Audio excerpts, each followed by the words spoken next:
Bonjour. Première séance pour l'analyse numéro 2.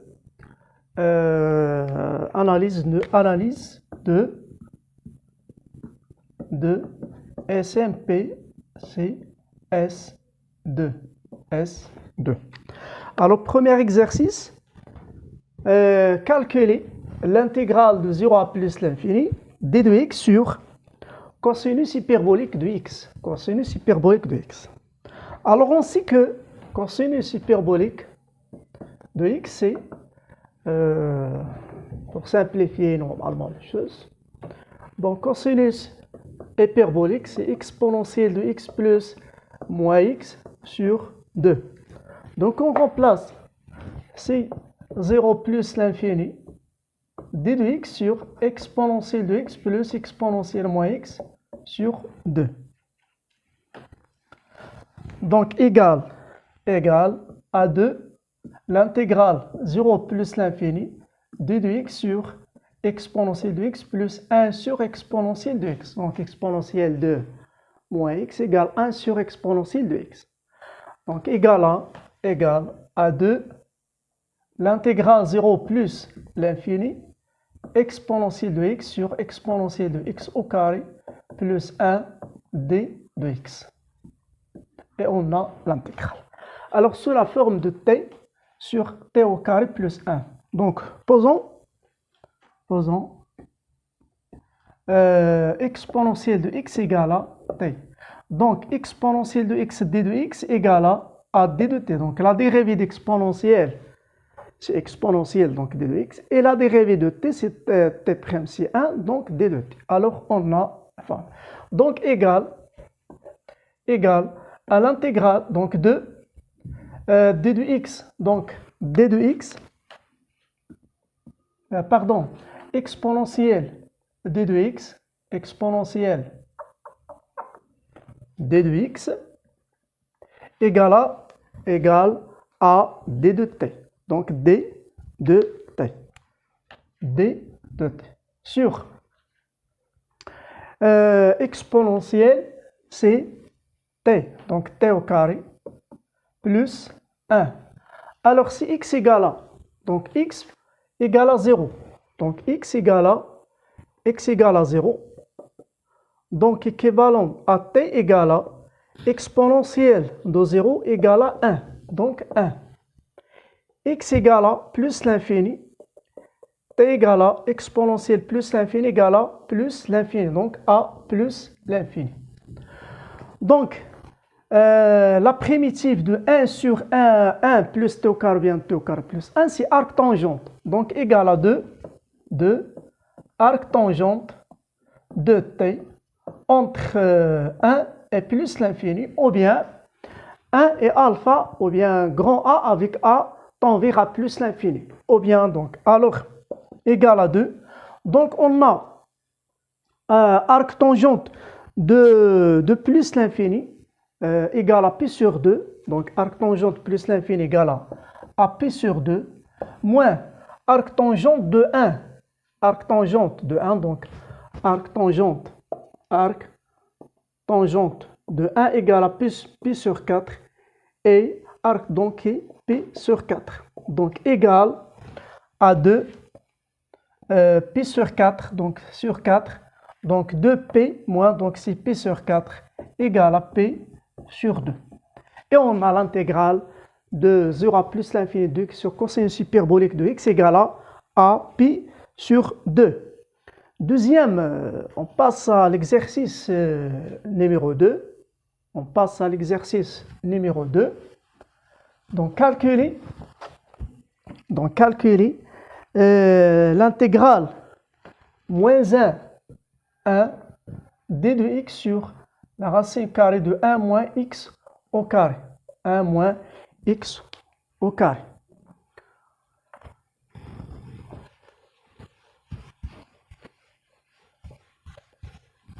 Alors, on a 1 moins x au carré.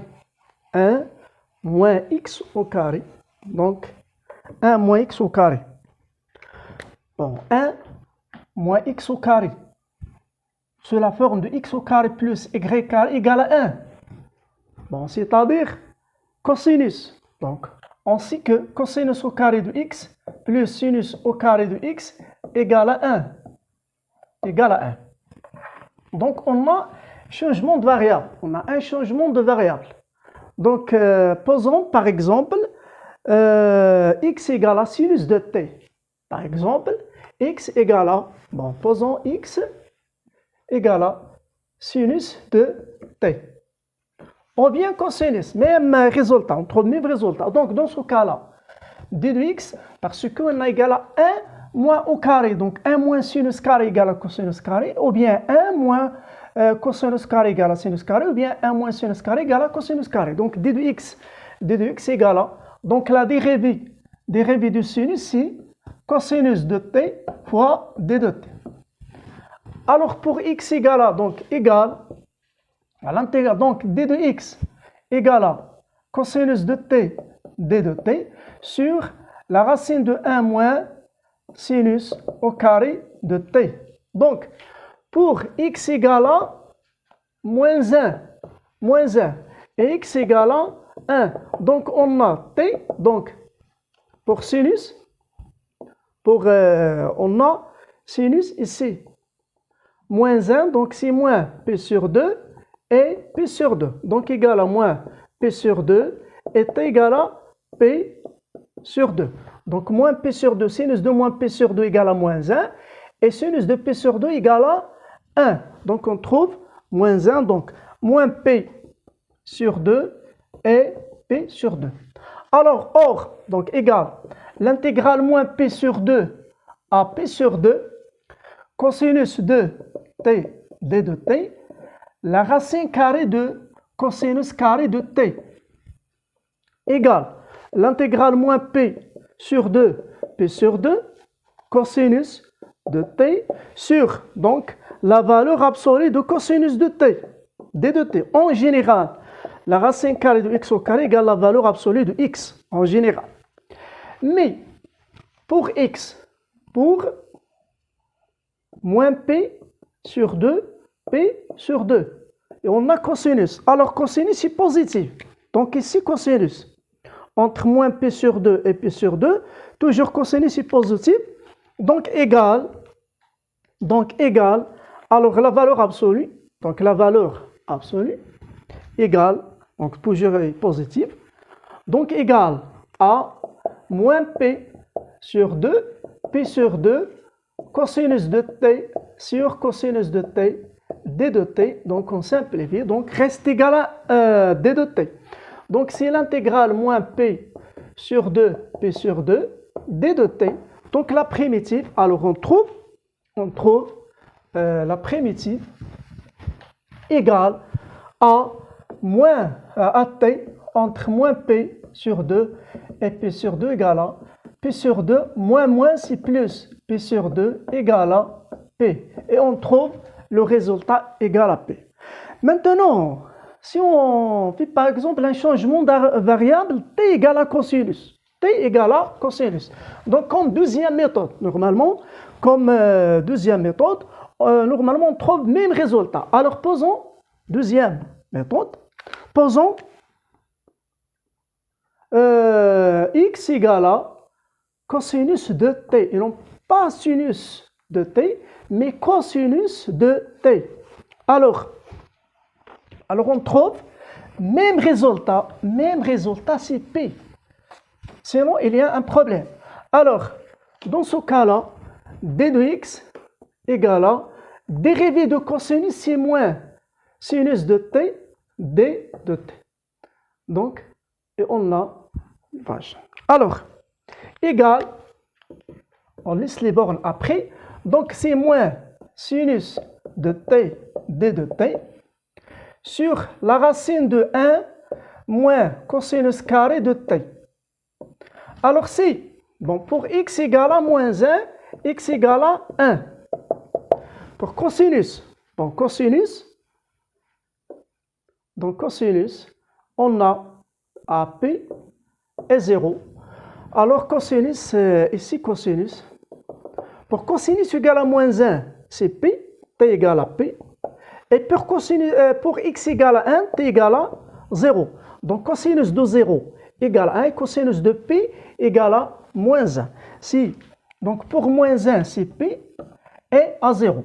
Égal, donc puisqu'on a moins ici, donc si l'intégrale 0 à P, sinus de T, d de T, est la racine carrée de sinus carré de T. Or, entre 0 et P, entre 0 et P, sinus toujours est positif. Donc la valeur égale à 0 à P, sinus de T, d de T, la valeur absolue de sinus de T qui égale à T. Donc 0 à P, sinus de T sur sinus de T, d de T.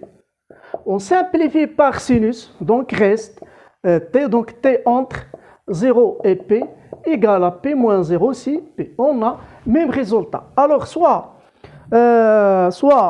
par la méthode numéro 1 ou bien par la méthode numéro 2, on trouve même résultat normalement, si égale à P.